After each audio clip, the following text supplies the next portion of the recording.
everyone, this is question number 11 of exercise 10.3. Question is, split the following shapes into rectangles and find their areas.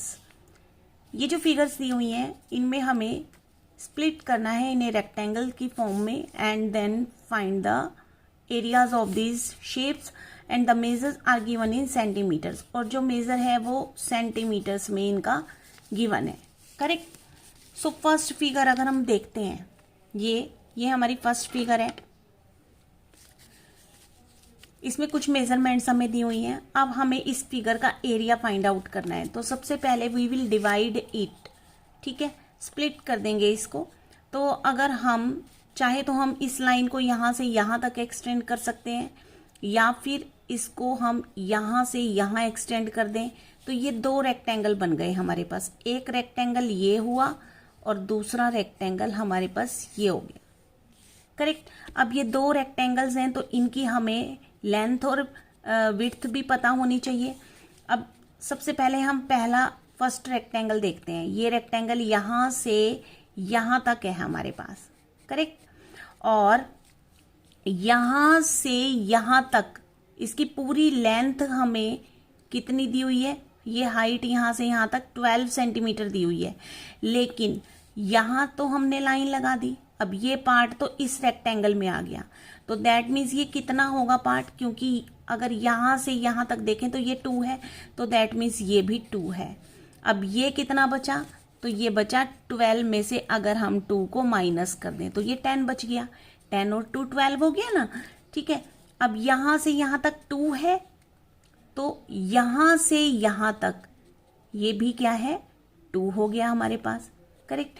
तो अब हमें first rectangle की length भी पता है और विड्थ भी पता है.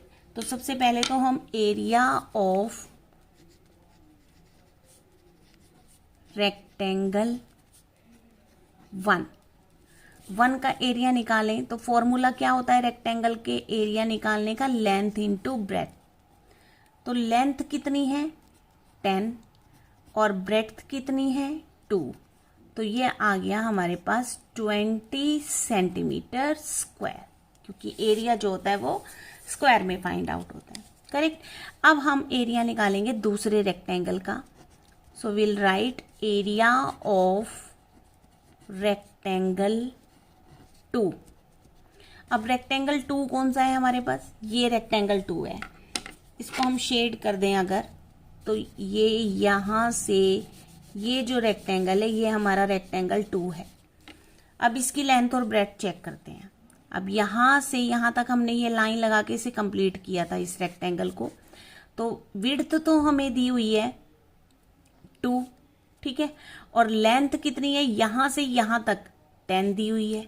तो इसका हम एरिया निकाल देंगे, क्योंकि देखो यहाँ से यहाँ तक 8 थी और ये 2 इसमें ऐड हो जाएंगे. तो ये 8 + 2 कितनी हो जाएगी? 10 हो जाएगी. तो ये भी 10 है. ये 2 है तो ये भी 2 है. तो अब हम इसका एरिया निकालेंगे. तो 10 और मल्टीप्लाई कर देंगे इसे 2 से, तो ये आ जाएगा 20 सेंटीमीटर स्क्वायर. करेक्ट. अब हमें टोटल एरिया इस शेप का निकालना है. तो टोटल एरिया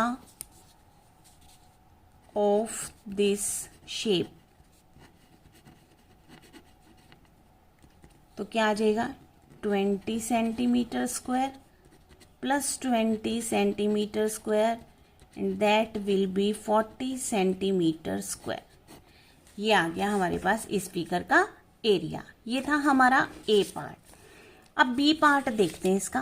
बी पार्ट में देखो ये हमें एक फिगर दी हुई है. अब अगर हम इसे रेक्टेंगल्स में स्प्लिट करें तो देखो, अगर हम इसको यहाँ से ज्वाइन कर दें, इसको यहाँ से ज्वाइन कर दें, ये यहाँ से ज्वाइन कर दें और ये यहाँ से, तो ये हमारे पास जो है ये स्क्वायर की शेप में मिल रहे हैं हमें. 1 2 3 4 एंड 5. स्क्वायर को हम रेक्टेंगल भी कह सकते हैं. ठीक है.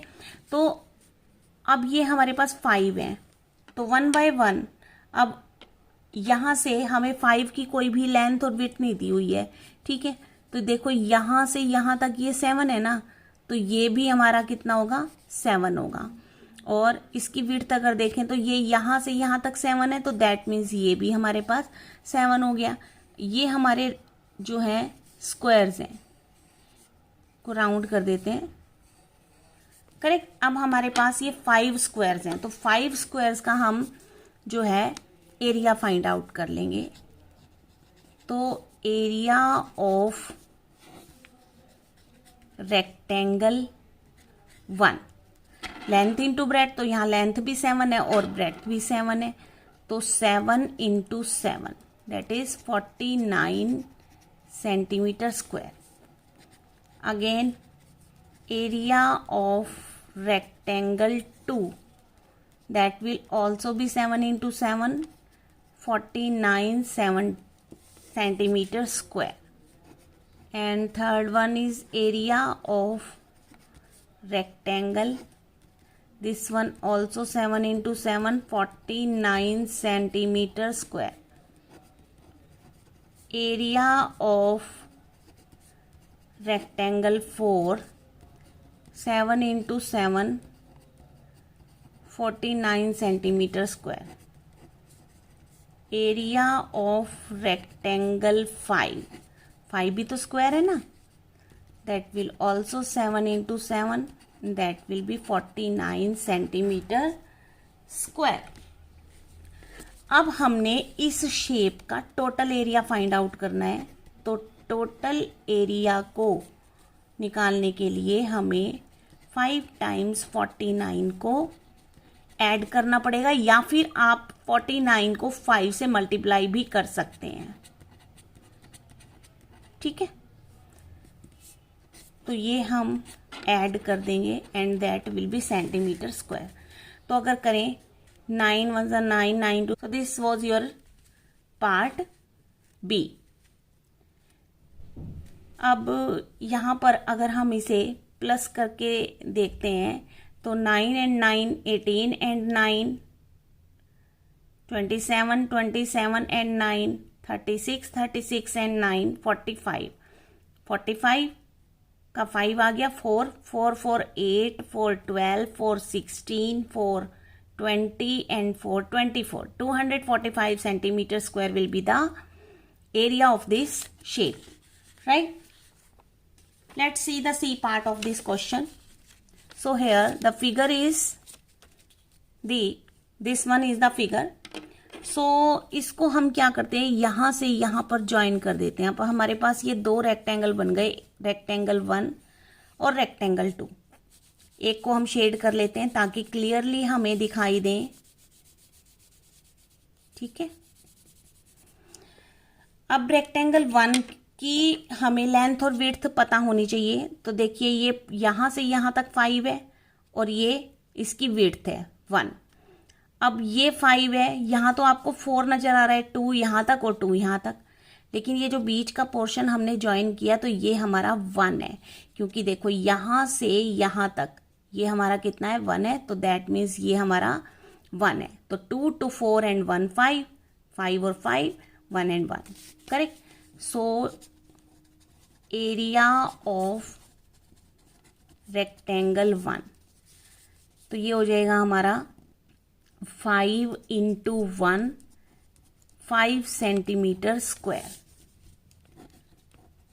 अगेन एरिया ऑफ रेक्टेंगल 2, तो 2 रेक्टेंगल देखते हैं। अब ये हमारा रेक्टेंगल 2 है, करेक्ट, यहां तक। अब ये 4 यहां से 1 है तो ये 1 हो गया। अब यहां से यहां तक ये कितनी है, हमारे पास 4 है, ठीक है। तो ये तो ऑलरेडी गिवन ही है, तो 4 into 1, so 4 centimetre square. Total area of this figure क्या हो जाएगा, दोनों एरिया को प्लस कर देंगे, 5 + 4 centimetre square and that will be 9 centimetre square, correct. So this was your question number 11। मिलते हैं फिर नेक्स्ट वीडियो में। Thanks for watching.